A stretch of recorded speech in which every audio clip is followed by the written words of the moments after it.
It is my great honor and privilege to introduce my dear friend, Victor Kazanjian.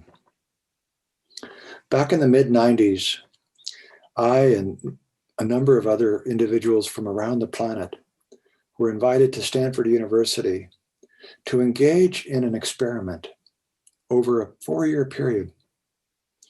We were led by some of the smartest organizational development psychologists on the planet to begin to imagine and dream ourselves into a vision of a world more cooperative, of a world in which the faiths are not at war with one another, but are indeed engaged in trying to bring about a spiritual renaissance on this planet. It was an extraordinary time. There were 200 religionists cut in every way that you might imagine demographically from all parts of the planet. And it was a great joy to be a part of this as Bill Swing, the founder of the United Religions Initiative, began this project of building a new quality of awareness on our planet. And out of that emerged leadership for the United Religions Initiative. The first executive director, Charles Gibbs, was an extraordinary individual, and he helped lead the URI into a new moment on our planet. He helped develop cooperation circles around the planet. And as Charles stepped down, the URI looked around for who could replace this extraordinary individual, Charles Gibbs, and found somebody really extraordinary, Victor Kazanjian. I've known Victor for many years now. He's been part of a program called Education as Transformation with a dear friend, Peter Lawrence. Again, envisioning education as a transformational experience. He was the Dean of Spiritual Life at Wellesley College. And now he serves as the Executive Director of the United Religions Initiative with over 1,000 cooperation circles on every continent, except maybe Antarctica. But we're working on the penguins. And Victor has done just an extraordinary job of reaching out, of traveling to all parts of the planet and meeting with all of the different peoples of the different cooperation circles in India, and in Asia, and in Africa, and in Europe, and in South America, and Latin America. It just exhausts me to even mention all the places he's been to. But I'm proud to call him my friend. He has really brought the United Religions Initiative into a new chapter, and will continue that work as we build this vision of a cooperative planet in which we care for the least of these, even as we care for ourselves. So it's with great pleasure and great joy that I introduce to you my friend and colleague, Victor Kazanjian. Thank you so much, Gard. Your friendship and wise, inspired guidance has been a staple in my life and work, for which I am so grateful. And thank you to Marvin and to the Interfaith Council of Southern Nevada for creating this space of gratitude and compassion at such an important time in our country and our world. We are about to hear from one of the great prophetic leaders of our time. Already well established as a civil rights activist, human rights lawyer, award-winning filmmaker, Sikh American voice, and founder of the Revolutionary Love Project, Valarie Kaur burst onto the national scene with an address at the 2016 Watch Night service in Washington, D.C. At a time of great national tribulation, Valarie offered a powerful alternative to the despair caused by the shadows of division gripping our nation. Words that resonate so clearly for this moment. Since that time, Valarie has become a voice of a new world in which the ethic of love shapes our life together. Her recent extraordinary book, See No Stranger, a memoir and manifesto of revolutionary love, invites us to see in our own lives and in our relationships with one another that laboring in love is how we birth the world to come. Valarie is a midwife for the movement for more peaceful and just societies. and I have been blessed to walk for a while along life's pathways with my dear friend Valarie, to be inspired by her wisdom born from a life lived deeply, and to be called to action in the spirit of revolutionary love that she so powerfully embodies. I'm so pleased that we are able to hear from her today with words that she spoke at the Parliament of the World's Religions as part of a joint keynote address that we did together. Vaheguru Ji Ka Khalsa, Vaheguru Ji Ki Fateh. The beloved community belongs to divine oneness, and so does all that it achieves.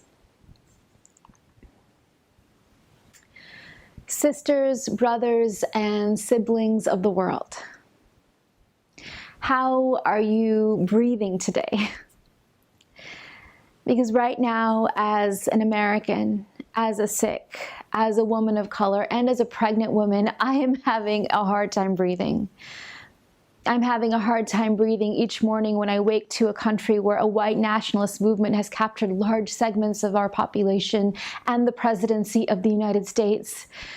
When we must wake each day to face new policies that rip children from their parents at the border, that ban immigrants and refugees from stepping onto U.S. soil because they are Muslim, policies that roll back voting rights and women's rights and healthcare and the open internet, policies that do nothing to stop the rising seas and coming storms that threaten all of humanity. I'm having a hard time breathing in the face of the latest hate crime against my community, against families like mine, against children who look like mine. Hate crimes that are fueled by a president and lawmakers whose cruelty towards women and people of color is only matched by daily assaults on journalism, the rule of law, and truth itself, all while the lawmakers of that party stand silent. I am having a hard time breathing when even the voices of millions of women rising up, telling survival stories, calling for justice, cannot stop these same lawmakers from handing an alleged abuser a lifetime appointment to the Supreme Court. A decision that will make the labor for justice for women, for poor people, and people of color in America so much harder, so much longer, and so much more painful, not for the next few years, but for decades to come. I had wanted my daughter to inherit a nation where women are believed. Yes, I am having a hard time breathing. Because what is happening in the United States right now is part of a global trend as we see the rise of far right-wing movements around the world threatening democracy, women's rights, and human rights for all of us. The last time I was having this much trouble breathing was when I was in labor with my first child. I remember my mother whispered in my ear, "You are brave, you are brave," reciting a Sikh prayer of Chardikala, ever-rising spirits, even in darkness, even in the pain of labor. And so every day in the Sikh spirit of Chardikala, I find myself asking the same question. What if? What if this darkness in the world is not the darkness of the tomb? What if it is the darkness of the womb? What if our America is not dead, but a nation still waiting to be born? What if a new world is waiting to be born? What if all of our ancestors who pushed through the fire before us, who survived genocide and slavery, occupation and sexual violence, what if they are standing behind us right now, whispering in our ear, "You are brave, you are brave"? What if this is our time of great transition? The midwife tells us to breathe and then to push. And so I take a breath with me. And when I breathe, I remember that birth is painful. Birth is only possible with pain and with love. Our greatest social justice leaders, from Gandhi to King to Mandela, they built entire nonviolent movements rooted in the ethic of love. I believe it is time to reclaim love as a public ethic in our lives and in our movements, but we cannot do it the same way It is time to reclaim love through a feminist lens. And when we see love through a feminist lens, love is more than a feeling. Love is a form of sweet labor, fierce, bloody, imperfect, life-giving. It is a human birthright, a kind of labor that all of us are capable of. I believe that revolutionary love is the call of our times. The choice to enter into labor for others, for our opponents, and for ourselves. I have had the honor of working with communities laboring together in the fire, and I want to share with you what I've learned from them, these 3 practices for how to love others, our opponents, and ourselves. Number 1, how do we practice loving others? I call this practice see no stranger. The words of Guru Nanak, the founder of the Sikh faith. He taught us that we can train our eye to see no stranger when we look upon the faces of others with wonder and think to ourselves, sister, brother, sibling, you are a part of me I do not yet know. I choose to wonder about you. I choose to hear your stories and grieve with you and fight with you when you are in harm's way. This is not the golden rule. This is an evolution of the golden rule. Love others as you would have them love you.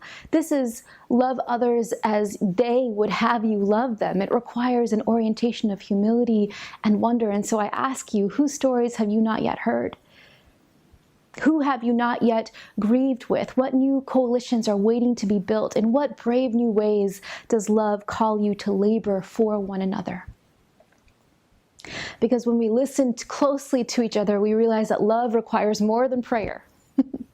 Love requires showing up for others at vigils and the marches and at the polls. Love requires rising up together in the thousands and the millions, marching in the streets, flooding halls of power. I have seen you do this here in the United States. I have seen you standing your ground at Standing Rock, occupying Wall Street, making Black Lives Matter, rising up to declare Me Too and Time's Up, starting entire movements in the wake of bloodshed to say never again. And I have seen you behind closed doors, in houses of worship and prayer circles, where you are grieving together, you are organizing together, you are raging together, you are caring for one another. I have never witnessed solidarity this deep in my lifetime before, and each time I see glimpses of a nation, of a world that is longing to be born. A nation that has never been and yet still must be. A world that has never been and still must be. Multiracial, multicultural, multi-faith, and rooted in a revolutionary love. This brings me to number 2. How do we love even our opponents? How do we labor for them too? I call this practice tend the wound. Our opponents, the terrorists, the fanatic, the demagogue in office, they're not monsters, but people who themselves are wounded, who themselves feel threatened, who don't know what else to do with their insecurity but to hurt us, to pull the trigger or cast the vote or pass the policy aimed at us. But if some of us begin to wonder about them, listen even to their stories, we learn that participation in oppression comes at a cost. It cuts them off from their own capacity to love. We begin to see that our opponents are radicalized by cultures and institutions that we ourselves can change. Loving our opponents is therefore not just moral. It is pragmatic. It is strategic. It focuses us not just on removing bad actors from power, but on remaking those institutions of power. This is why I believe it is time to shift the frame of our movements in America and around the globe from resistance to rebirth. Resistance is required for survival, but resistance alone points us to what we are fighting against, not what we are fighting for. Resistance alone marshals the energies of revenge. Rebirth marshals the energies of love. Our goal is more than to stop the next crisis or win the next election. Our goal is to birth a more just world for all of us. And so I ask you, what does it mean for you to labor even for your opponents, to remake the world for all of us? And if this question is too painful to consider, then you must let others do that labor right now. That's why we are a movement. We each have a role, and those who are in harm's way right now must tend to our own safety. And that brings me to number 3. How do we love ourselves? I call this practice breathe and push. Our greatest social justice leaders, from Gandhi to King, they taught us a lot about loving others and our opponents, but not a lot about loving ourselves. You see, this is a feminist intervention. For too long have women and women of color been told to suppress our rage, suppress our grief, and our own wellness in the name of love and forgiveness. But our suffering is not service. Our safety is paramount. We need to honor our rage and our grief and breathe through the fire of our emotions. We need to love our flesh, even inside the labor, and make our own flourishing matter. The midwife, she tells us to breathe and to push when we are pushing into the fires of our bodies or in the fires of the world. We cannot breathe alone. We need to breathe together. So I ask you, how are you breathing today? How are you breathing each day? Who are you breathing with? Are you breathing with the ones you love, with music and meditation and movement and prayer? Are you breathing with the earth, sea, and sky? Are you breathing to summon the ancestors at your back? Are you breathing to create joy in your life? Can you breathe in order to remember all that is beautiful and good and worth fighting for? We need to be breathing, and this brings me to you, sisters and brothers and siblings of the world. You are the faith leaders and indigenous healers. You are the counselors and the artists and the activists. You are the educators and organizers, and that means you are the midwives in this time of great transition, tasked with birthing a new future for all of us. Many of you have at hand thousands of years of stories and scriptures and songs and poetry to help people labor for justice with and through love. Together, I believe we can practice how to see no stranger, how to tend the wound, and how to breathe and push. We need you. For the labor for justice has gone on for centuries before us and will go on after us. But if we return to the labor together now, if we continue this labor in revolutionary love, I believe we can begin to deliver the world we dream for all of our children yet to come. Thank you so much. Vaheguru Ji Ka Khalsa, Vaheguru Ji Ki Fateh.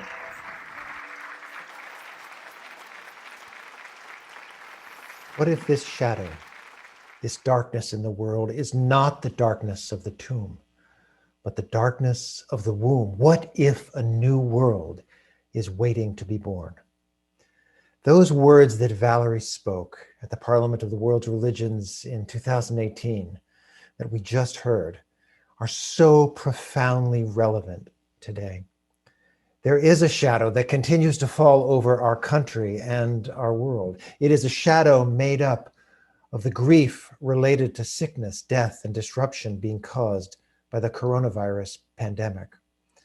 It is a shadow of ongoing devastation and dislocation caused by conflicts and wars that are raging across the globe.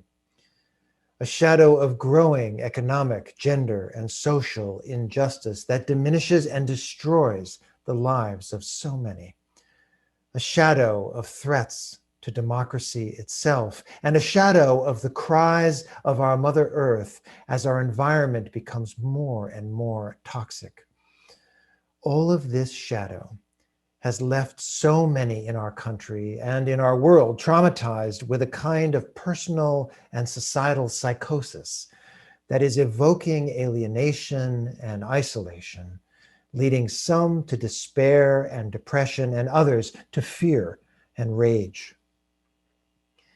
Valarie invites us not into the paralysis of the pit of despair, but rather into a fierce and bloody labor of birthing a new world, a world in which love, a revolutionary love, is the central ethic. Like prophets before her, Valarie stands in the midst of the pain of the world, eyes and heart wide open, taking in that pain, the pain of others, the pain of her community, the pain of her country, the pain of the planet, pain that she feels in her body and soul, and with the words of her mother whispering in her ear, saying, "You are brave, giving her courage. She breathes and pushes through the pain, bringing to life a new hope, birthing a new movement, a movement which expresses itself through love in action. Revolutionary love, the choice to enter into labor for others, for one's opponents, and for ourselves. Breathe and push, Valarie tells us. That is what we are called to do in this time of great transition, not to resist the forces of the shadows, but to rebirth the reality that love establishes us as one family, one human family. The sacred writings of all traditions, the teachings of poets and prophets, all speak to this. From Judaism, God created humanity in God's image. From Christianity, one ancestor, God made all the nations to inhabit the earth. From Islam, we are made into nations and tribes that we may get to know one another. From Baha'i writings, all of us are sheltered beneath the overshadowing dome of heaven. From Hinduism, united have I made your minds and hearts. From Buddhism, the person who experiences the unity of life sees their own self in all beings. From Sikh tradition, all human beings are one, though apparently many may they realize the essential unity of humankind. And from Native American tradition, each are part of the whole hoop of the world, where all live together like one being. These are visions of revolutionary love, the embracing of the diversity of all humanity, of all living things as essential, sacred, and interdependent. This love offered through compassion is that which will lead us to global transformation, the theme that gathers us here today. As a child, I grew up as one among many. It was not unusual for me when at my grandparents' dinner table, and in fact, often at Thanksgiving, to be surrounded by people of a wide variety of backgrounds and beliefs. Their friends typically included Christians and Jews, Muslims and Hindus, Buddhists and humanists, and indigenous peoples from around the world. This was my world. This was my normal, and I was one among many. I learned that my Christian path was one among many, and that being one among many was a beautiful thing.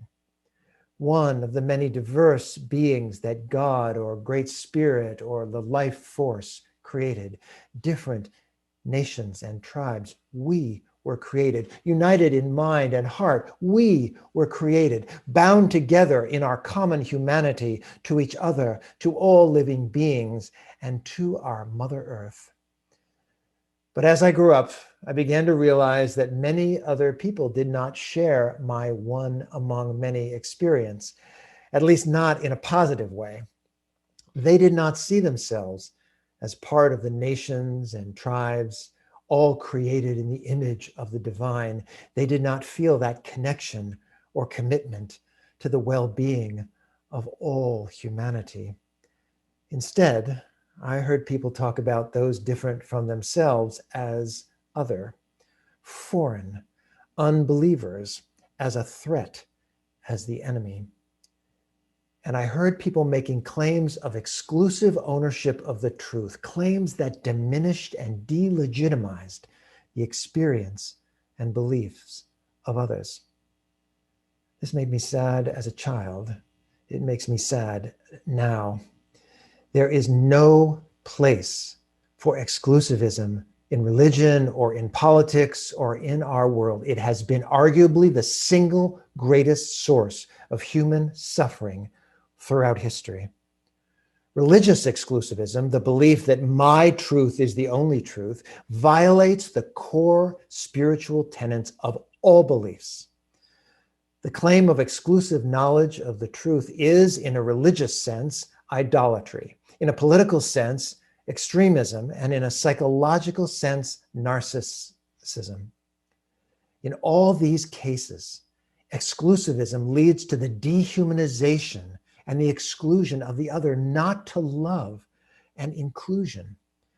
In her words and in her book, Valarie offers us practices for embodying revolutionary love, to love others by seeing no stranger, to love our opponents by tending the wounds, and to love ourselves by breathing and pushing.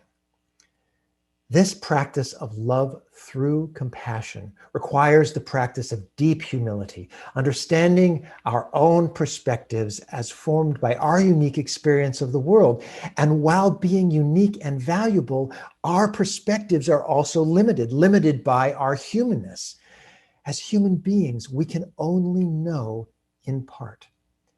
We need to hear and understand the experiences of others in order to gain a more complete understanding of the world around us and the world within us. An appreciation of human diversity and the perspectives of others can evoke the celebration of the beautiful, unique expressions of a larger whole, like being one among many. Or when our differences are experienced through an isolated, exclusivist, or fear-based lens, this can feed the poisons of racism, sexism, homophobia, xenophobia, anti-Semitism, Islamophobia, and all other fear-based diseases that infect our society.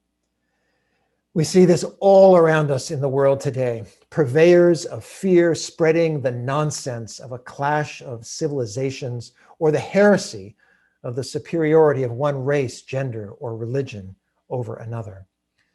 These are acts of violence. Violence born of prejudice and the direct result of dehumanizing rhetoric and the division that it creates. What has struck me as particularly important in this time in history and for our work of peace building and justice seeking in interfaith movements such as URI and the Interfaith Council of Southern Nevada is that the power behind our work is less about politics and strategy than it is about relationships, connection, compassion, and consciousness. After 3 decades of work as a community organizer, educator, and grassroots activist, I have become convinced that without the power provided by love and compassion, the most sophisticated strategies for social change are but hollow branches bracing against the furious winds of injustice and violence. In the face of dehumanization and the objectification of people and planet, the essential component of all interfaith peacebuilding and justice seeking is the rehumanizing, de-objectifying power of love and compassion. In spiritual terms, this is making sacred, once again, a world that has been desecrated.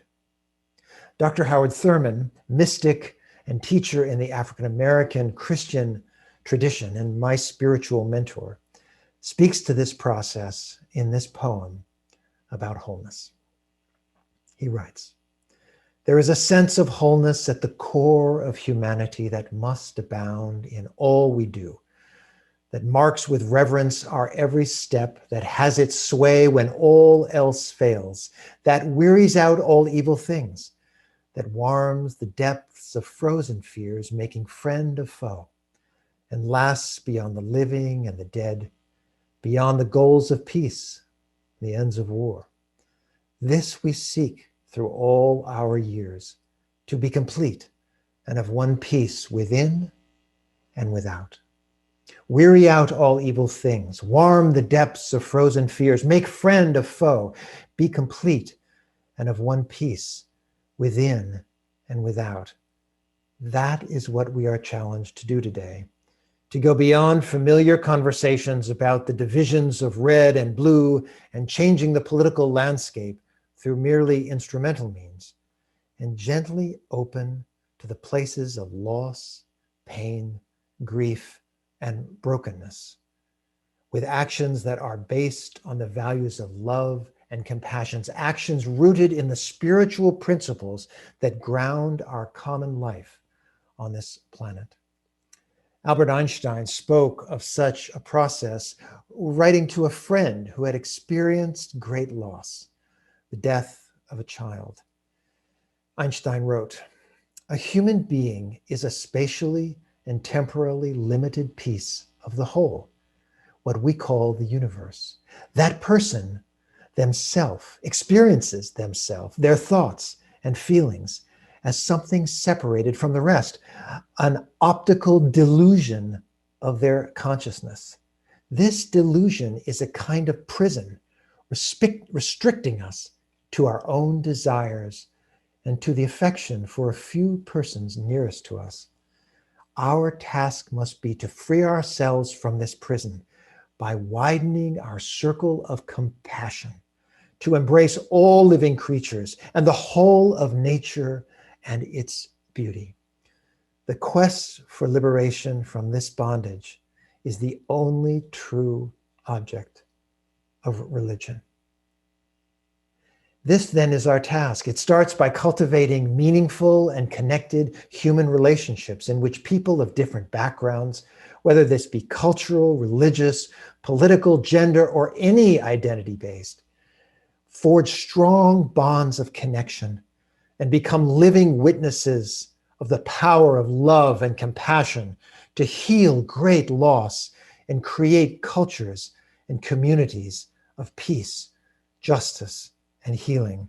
This is what we do in URI, nurture circles of peace, justice, and healing in which people create and sustain daily, enduring interfaith and intercultural relationships based on principles like equity, hospitality, kindness, compassion, empathy, and love. This is what you do in the Interfaith Council of Southern Nevada.